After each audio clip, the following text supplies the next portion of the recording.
चलिए चलते हैं आज कोई मजेदार इंटरेस्टिंग मैथ्स में कुछ मजेदार चीजों को सीखते हैं और जानते हैं उसके पीछे का रहस्य क्या है और लॉजिक क्या है।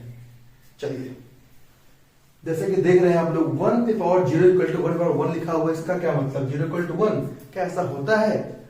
हम जानते हैं ऐसा होता नहीं है, तो इसके पीछे का रहस्य क्या है और क्या लॉजिक है वो सीखेंगे हम। चलिए फटाक से, ठीक है। हमने सिलेक्ट कर लिया a power m equal to a power n।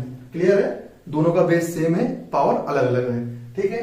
फिर मैंने क्या किया, ट्रांसपोज किया है उसको a power m equal to a power m divide by a power n equal to 1, ठीक है। एक स्टेप और आगे बढ़ते हैं, a पावर m इंटू नीचे वाले को ऊपर लेके आएंगे तो जिसका पावर है वो आ जाएगा माइनस में, ठीक है। इतना समझ आ गया, आगे चलते हैं, ठीक है। अभी दोनों सेम बेस पे हैं तो जो पावर्स के होंगे आपस में ऐड हो जाएंगे या सब्सट्रैक्ट हो जाएगा, ठीक है। यहाँ पे साइन नेगेटिव का है तो माइनस हो जाएगा, ठीक है। इक्वल टू 1, यहां तक पहुंच गए हम लोग, ठीक है। अब आता है खेल लॉग का। लॉग के बारे में बहुत लोग जानते होंगे, बहुत लोग नहीं जानते होंगे। जो लोग नहीं जानते हैं उनके लिए हम एक अलग बनाएंगे वीडियो, डिटेल्स में सिखाएंगे लॉग क्या होता है। फिलहाल कुछ चीजें बेसिक है वो मैं बता रहा हूं, सीख लीजिए, ठीक है। टेकिंग लॉग बोथ साइड, ठीक है। दोनों तरफ का लॉग ले रहे हैं, ठीक है। क्लियर है? तो log a power m minus n equal to log 1, ये हो गया इतना, ठीक है। लॉग का एक रूल है कि अगर जो लॉग लेते हैं जो पावर होता है वो आगे आ जाता है, ठीक है। तो क्या होगा m minus n into log a, ठीक है। और लॉग 1 की वैल्यू क्या होती है? 0 होती है। लॉग 1 इक्वल टू 0, ठीक है। तो ये हो गया 0, ठीक है। लॉग 1 इक्वल टू 0, ठीक है। अब आप लोगों को दिख रहा होगा कि ये एक इक्वेशन है, ठीक है। इसमें m minus n multiply log equal to 0। तो यहां पे दो केस बनेगा। ये 0 कब होगा? या तो m minus n equal to 0 हो जाए, ठीक है। उस केस में क्या होगा? लॉग a इक्वल टू 0 नहीं होगा। क्लियर है?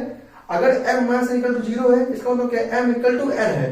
मतलब अगर log a इक्वल टू 0 नहीं, अगर log a इक्वल टू, दो केस बनेगा, सॉरी, m माइनस n 0 हो या log a 0 हो, ठीक है। तो मैं पहला केस लेता हूं कि m माइनस n 0 है, log a 0 नहीं है, ठीक है। तो अगर m minus n equal to 0 है तो m इक्वल टू क्या होगा? n हो जाएगा। और इस केस में क्या होगा? log a इक्वल टू 0 नहीं है। तो आप बताओ log a 0 कब नहीं होगा?